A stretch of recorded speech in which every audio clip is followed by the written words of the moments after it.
Dirga. Hendra meraih tangannya dan berkata dengan napas lemah, "Dirga, aku menyakiti. Aku pantas mati. Aku tidak punya keluhan. Tapi Putri Bramasta tidak bersalah. Jangan biarkan dia terluka. Ayah, jangan bicara. Ayo pergi ke rumah sakit dulu. Kita akan membicarakannya saat ayah sembuh." Dia membantu Hendra bangkit dari tanah. "Tidak, jika aku tidak mengatakan ini sekarang, aku tidak akan memiliki kesempatan nanti." Hendra memegang tangannya erat-erat dan berkata, "Dirga, selamatkan mereka. Temukan cara untuk menyelamatkan mereka. Randy bukan orang yang baik." "Dia, ayah, benarkah Randy yang melakukan semua ini?" Informasi baru ini membuatnya tercengang. "Dirga, selamatkan Putri." Dengan itu, Hendra menghembuskan nafas terakhirnya. Mata dan mulutnya terbuka lebar. Dia memiliki terlalu banyak keinginan yang tidak terpenuhi, terlalu banyak hal yang tertinggal. Dia rela menderita Putri Bramasta dosa yang dia lakukan, tetapi dia belum melihat putrinya. Dia tidak bisa mendengar putrinya memanggilnya, "Ayah." Kali ini, dia benar-benar pergi. Dia berada pada titik tidak bisa kembali, dan dia tidak akan pernah bisa melihat anak-anaknya lagi. "Ayah, tidak. Ayah, jangan pergi. Ayah, tidak, kumohon." Ayahnya baru saja kembali padanya, dan dengan cepat dia terbunuh. Dirga memegang tangan ayahnya erat-erat. Dengan suara memilukan, dia memanggil ayahnya lagi dan lagi. Semuanya baik-baik saja ketika Dirga meninggalkan rumah lebih awal hari itu. Ayahnya sibuk memasak hidangan daging kesukaan Putri Bramasta. Ketika dia keluar, ayahnya mengatakan kepadanya, "Dirga, ingatlah untuk mendapatkan umpan balik dari Putri Bramasta. Aku akan mencoba melakukan yang lebih baik di masa depan." Kata-kata ayahnya masih terngiang jelas di benaknya, namun saat kembali ke rumah, ayahnya sudah tiada. Lebih mengejutkan lagi, ayahnya adalah, "Ayah, bangun, tolong bangun. Kamu belum kembali ke Putri, bagaimana kamu bisa pergi seperti ini?" "Ayah, apakah kamu ingin pergi seperti ini? Kamu belum berdamai dengan Putri, dan kamu belum memeluk cucu kecilmu. Bagaimana kamu bisa pergi begitu saja?" "Ayah, kamu punya KTP dan paspor baru. Kita bisa pergi ke luar negeri untuk operasi kapan saja." Dirga mengeluarkan dokumen Hendra Guna dan berkata, "Ayah, lihat, buka matamu. Setelah kamu menyelesaikan operasi, kamu bisa melihat Putri Bramasta lagi. Ayah, bangun. Tolong bangun." Dia berteriak dan menjerit, tetapi dia tidak bisa membangunkan ayahnya, yang sudah tidur selamanya. Dia bisa merasakan tubuh ayahnya berangsur-angsur menjadi kaku dan dingin di pelukannya. Segera, tanda-tanda kehidupan lainnya akan hilang. Mereka mengira ayah mereka telah meninggal 20 tahun yang lalu, dan mereka menerima kabar itu. Tiba-tiba, dia tiba-tiba menemukan ayahnya kembali lagi. Sebelum dia bisa memberi ayahnya kehidupan yang layak dia dapatkan, ayahnya meninggalkannya lagi. Kemarin, dia berdiskusi dengan ayahnya tentang bagaimana kehidupan mereka setelah operasi. Ayahnya mengatakan dia ingin kembali ke Busan dan memberikan penghormatan kepada teman-temannya yang telah meninggal. Dia ingin kembali dan berjalan-jalan di kampung halaman lamanya.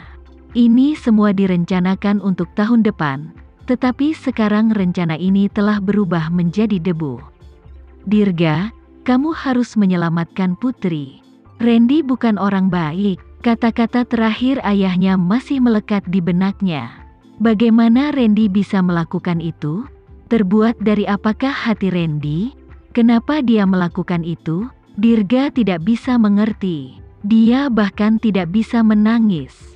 Yang bisa dia lakukan hanyalah memeluk tubuh ayahnya yang kaku dan dingin sambil berteriak kesakitan. Dia ingin semuanya hanya menjadi mimpi. Dia ingin bangun, dan semuanya akan kembali normal. Hujan memercik ke tanah. Namun, Hujan berangsur-angsur berubah menjadi merah cerah, dan seluruh bumi tampak berlumuran darah. "Putri, lari!" Dirga berlari ke arahnya melalui hujan darah, berteriak padanya untuk lari. Kakak dia tidak ingin melarikan diri sendirian. Dia mengulurkan tangan untuk meraih Dirga. Saat dia akan menangkapnya, dia ditelan oleh lautan darah. Dia menyaksikan tanpa daya saat Dirga dilahap oleh monster itu. Dia hanya bisa menonton tanpa daya. Tidak ada lagi yang bisa dia lakukan meskipun putus asa. Kakak Putri Bramasta tersentak bangun dari mimpi buruk, tubuhnya dipenuhi keringat dingin. "Putri, ada apa?" Randy juga terguncang bangun. Dia mengulurkan tangan untuk menepuk punggungnya, mencoba menghiburnya. "Aku baru saja mengalami mimpi buruk yang mengerikan." Putri Bramasta menyeka keringat dingin di dahinya dan berbisik. Dia tidak mengalami mimpi buruk untuk waktu yang lama. Dia tidak tahu mengapa dia mengalami mimpi buruk yang mengerikan malam ini. Setelah berbicara dengan Dirga di malam hari, dia merasa gelisah. Kemudian, dia memimpikannya. Dia bermimpi bahwa dia berlumuran darah dan dimakan oleh monster. Mungkin dia terlalu banyak menonton film horor akhir-akhir ini. Mimpinya memang terlihat seperti adegan film. "Jangan takut, aku di sini." Suara berat Randy menenangkan Putri Bramasta tiba-tiba. Dia tidak takut lagi. "Aku tidak takut lagi," katanya sambil meraih ponsel di meja samping tempat tidur. Dia dengan cepat menghubungi nomor Dirga. Tidak ada yang menjawab telepon. Dia menjadi cemas dan bertanya, "Dirga sedang apa?" "Aku sudah meneleponnya 2 kali, tapi tetap tidak ada jawaban. Aku sangat mengkhawatirkannya." Randy mengambil ponselnya. "Dia akan baik-baik saja. Jangan terlalu memikirkannya. Jika kamu benar-benar khawatir, aku akan meminta seseorang untuk memeriksanya." "Seharusnya baik-baik saja." Dia memilin-milin rambutnya. Dia berusaha keras untuk meyakinkan dirinya sendiri dan bahwa dia hanya bereaksi berlebihan. Yah, mungkin dia sedang tidur dan tidak mendengar telepon berdering. Ini pernah terjadi sebelumnya, jadi Randy tidak curiga ada yang aneh. "Kalau begitu, aku akan meneleponnya ketika aku bangun di pagi hari." Dia meringkuk ke pelukan Randy dan meringkuk seperti anak kucing. Randy mengusap punggungnya dengan lembut dan menghiburnya untuk tidur. Paruh kedua malam itu, Putri Bramasta juga tidak tidur nyenyak. Begitu dia memejamkan mata, dia melihat Dirga berdiri di tengah hujan darah lagi. Dia tidak bisa tidur, dan tentu saja, Randy juga tidak bisa. Dia mengakui, "Aku akan meminta seseorang untuk memeriksanya." Randy tahu dia mengkhawatirkan Dirga. Sekarang, mereka memahami satu sama lain luar dalam. "Oke, kirim seseorang untuk memeriksanya. Aku perlu tahu bahwa dia aman di rumah." Dia belum pernah mengalami mimpi aneh seperti itu sebelumnya, tetapi malam ini, mimpinya menguasai dirinya. Dia tidak bisa tenang. Randy segera menelepon Rizal dan memintanya untuk mengirim seseorang ke kediaman Dirga untuk memeriksanya dan memastikan dia aman. Tapi, sebelum Randy sempat mengatakan apa-apa, Rizal menyela, "Direktur Randy, Pak Tua Hendra Guna sudah mati." "Apa?" Mendengar berita, bahkan tenang dan teriak Randy. Dia akhirnya berhasil menenangkan diri dengan cepat setelah itu dan dia bertanya dengan tenang, "Katakan padaku apa yang terjadi." Randy telah meminta Rizal untuk mengirim seseorang ke rumah Dirga kalau terjadi sesuatu. Namun, dia tidak ingin mengganggu kehidupan mereka sehingga mereka mengawasi mereka dari jauh. Malam itu, anak buah Rizal melihat Dirga bertingkah aneh, jadi mereka mengikutinya dan menemukan apa yang ditemukan Dirga. Hendra Guna, ayahnya, telah diculik dan dibunuh. Setelah mendengar penjelasan Rizal, wajah Randy menjadi gelap. Putri Bramasta bertanya dengan hati-hati, "Randy, jangan membuatku takut. Kakakku baik-baik saja, kan?" "Dirga baik-baik saja. Tapi ada sesuatu yang mendesak di perusahaan yang harus segera aku tangani. Dia memegang wajah Putri Bramasta dan menciumnya, dan segera melompat dari tempat tidur. Putri, jangan terlalu dipikirkan tentang itu. Tidak apa-apa, apakah ini benar-benar baik-baik saja? Untuk sekali ini, Putri Bramasta tidak mempercayainya.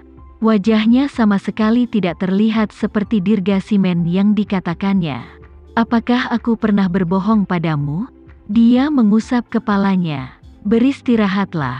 Aku harus mengurus sesuatu. Setelah Randy pergi, Putri Bramasta merasa lebih sulit untuk tenang dan tertidur. Pikiran cemasnya mengaburkan pikirannya. Dia jarang melihat Randy menyerang seperti itu. Itu adalah ledakan singkat, tapi cukup jelas untuk tidak luput dari pandangannya.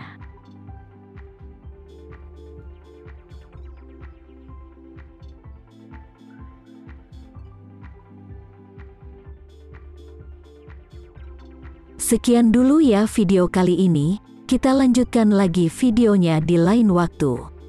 Oh iya, bagaimana menurut kalian? Semoga bisa sedikit menghibur kalian semua. Untuk teman-teman yang baru nonton, jangan lupa subscribe ya, hehehe. Dan kalau teman-teman ada yang ingin gabung langganan, bisa langsung gabung saja untuk dapat fitur yang menarik dan sedikit membantu Mimin. Terima kasih banyak sudah menonton, sampai jumpa lagi, bye.